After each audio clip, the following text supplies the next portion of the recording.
This is a video response to Shafe and the Inflation Dalmatian and Savage Institute. And I just want to start this off by saying, who's a good girl? Stinky's a good girl. Yes, you are. Yes, you are. I understand what you meant. I did. Oh, yes, I did. Why'd they call you Stinky? Like you were stinky when you were born? Or you like, did your daddy look at you and be like, this dog gonna be stinky because I'm not gonna go stinky. So great discussion. I love it. I really, truly do. I dig seeing this side of Shafe. I feel like, man, I don't know. I feel like we're at our best when we're talking about things like this. And I'm not just trying to piss in somebody's eye holes when they make me mad about something. But my therapist said that I needed to let out a little bit of aggression. So I'm afraid some may find themselves the victim of it. And this new channel, obviously, if you look at the avatar, I think I'm some kind of a pirate or savior of the South. So who knows? Who knows what's going on, right? So my background, Economics 101, read it. Adam Smith, The Wealth of Nations, read it. Rothbard, History of Money and Banking in the United States, read it. Ayn Rand, Atlas Shrugged, why not? So I would like to talk about wealth valuation and piggyback off of what Shafe said. I'm an office manager right now. Manage the office and personnel of a smaller automotive shop. We're like 8 people total. And, the way I see it, when I'm being romantic about it, I generate wealth valuation is what I do. People, you may think that I fix cars. That's true. That's a side effect. That's a commodity. But I turn my guy's physical labor into value. I have a role in that. The value of their labor, the value of their task is something that needs to be stable. It's something that has a half-life. We work flat rate, so the longer it takes for us to complete a task, the less valuable our physical labor is. So if I'm compensated by a customer by the book a certain amount to do a job and it takes me twice as long as what I predicted, well, then I'm screwed. It's half that value. If it takes half as long, then we're good. It's twice that value, and that dollar is worth something. I think we're looking at a lot of factors with inflation.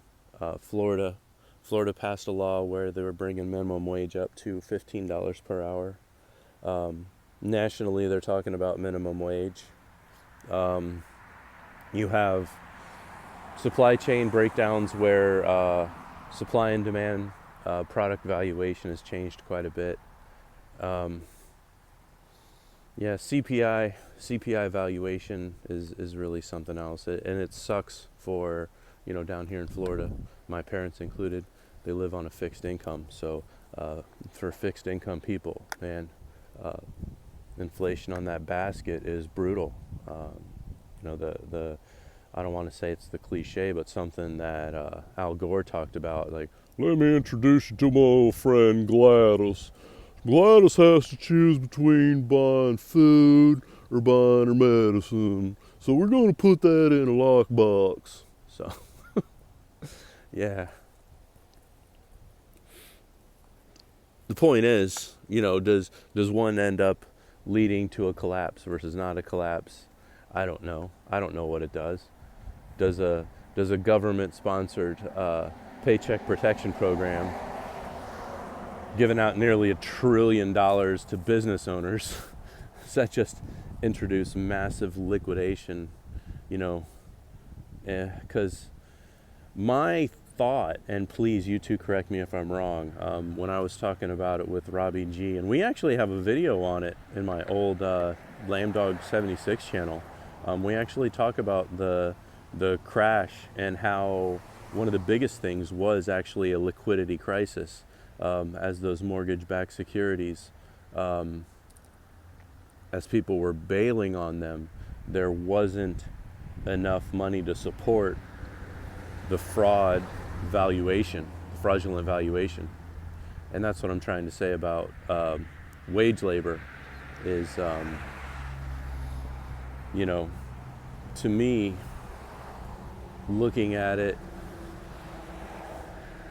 I don't know how to put this, you know, I've always kept this romantic notion that money's been a tool that we use for exchange of goods and services, and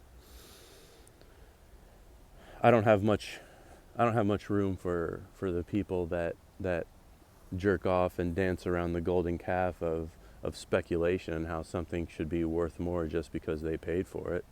You know, when we're putting money into something and we think that we've purchased an asset because somebody's told us that it was an asset, when in reality it's a depreciating asset at best, or a liability at worst.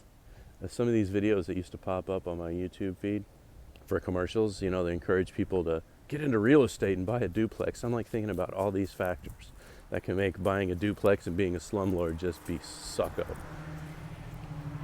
Anyway, great discussion. Can't wait to see the next. And man, Stinky, that is one good looking animal.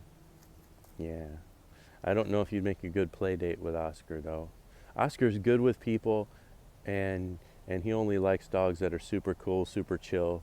And I'm sure Stinky is super cool and super chill, but I don't know what else to say. Thank you guys, and appreciate you being on here and sharing the things you share. I'll see you soon.